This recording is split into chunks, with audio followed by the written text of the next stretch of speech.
There is a legend in my family. I'd say it's a story, but it's been embellished upon so many times over the years that it really is a legend. Basically, it starts off this way, that at the beginning of the Second World War, there was a university dance. And my grandfather was 4 stories up, looking down at the dance floor. And this beautiful girl started dancing across the dance floor, and he was so overcome by her that he raced down, ran across the dance floor, cut into her dance, and they continued dancing for 63 more years together. Even on his deathbed, he and I were sitting there, and he was suffering from Alzheimer's. He was 90 years old, and he would get these moments of clarity where he thought he and my grandmother were out sailing on their boat together. And as long as I didn't try to challenge his version of reality, we could sit in that moment together for hours. But the second that somebody tried to convince him that his reality wasn't normative reality, it started getting dark. And he would believe that he was chasing his wife around his World War II battleship, trying to get her back from a malevolent man who had stolen her. My partner and our artistic director at Rocket House, Zoe Klintberg, she lost her grandmother just a few months before my grandfather died. She too was suffering from Alzheimer's. And she too had this wonderful love for her husband. She called him her Tarzan.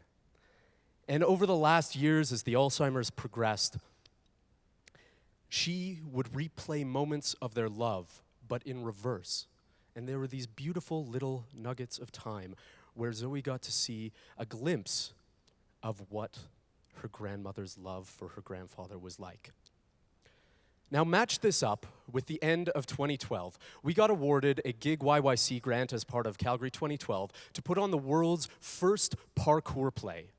Now, flips have been going on stage for a long time. We had been doing them ourselves. And anybody who isn't familiar with parkour, it's that flippy, runny, jumpy stuff that you see on YouTube and in Ninja Warrior. Or at least the people who win Ninja Warrior. So we wanted to express a storyline with it, and there was this wonderful inspirational story of a young kid named Cole in the Alberta parkour community.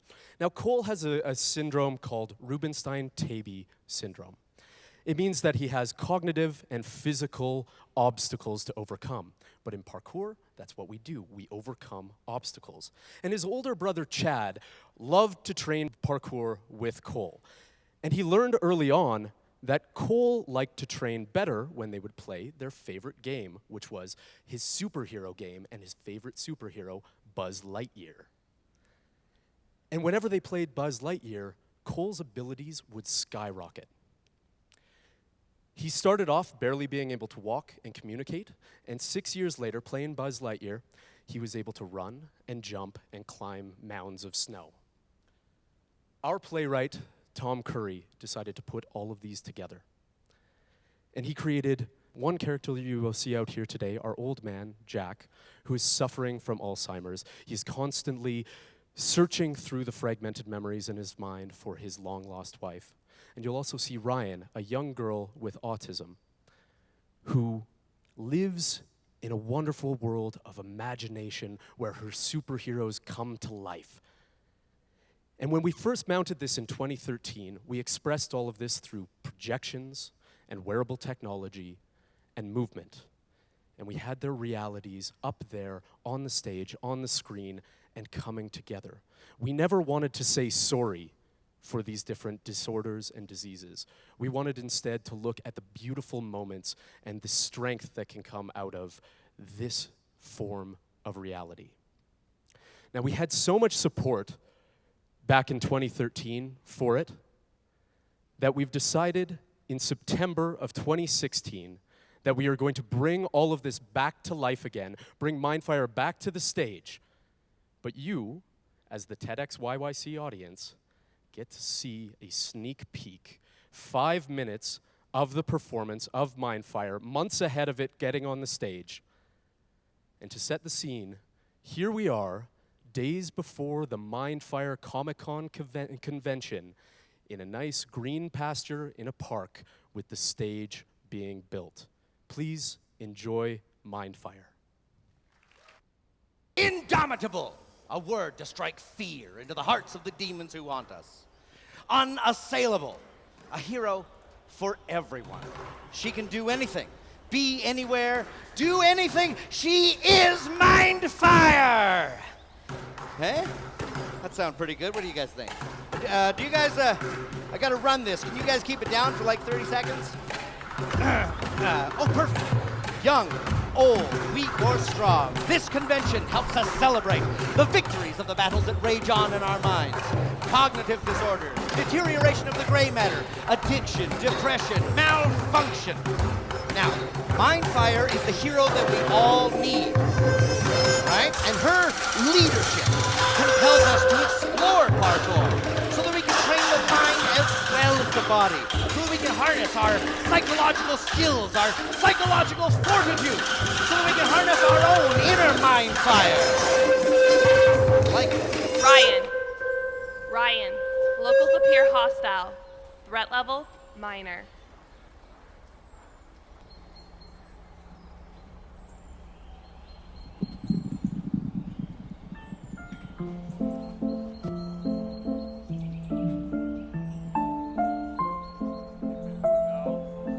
Die. 'Twere now the time to be most happy. For my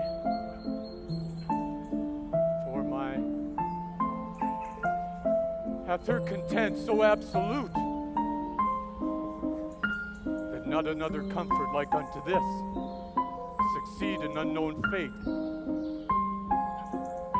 7 days left ere you return to me.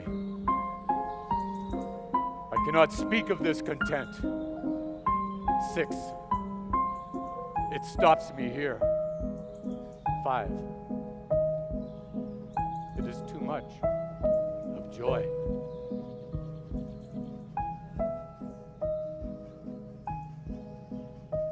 It is but a antique token, a trifle, light as air, to blot your tears. 4, or perhaps to steal lover's kiss. Betty? 3! Perdition catch my soul. Chaos has come again. 2 days! This dream is not unlike my accident. Put out this light! 1! Oh, the world That's right, boy. hath not a sweeter creature seen. Wouldst thou cast such a pearl away? Oh, look at me.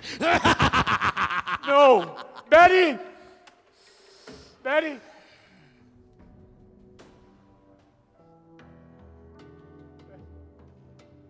Crown fire symbol! Crown fire.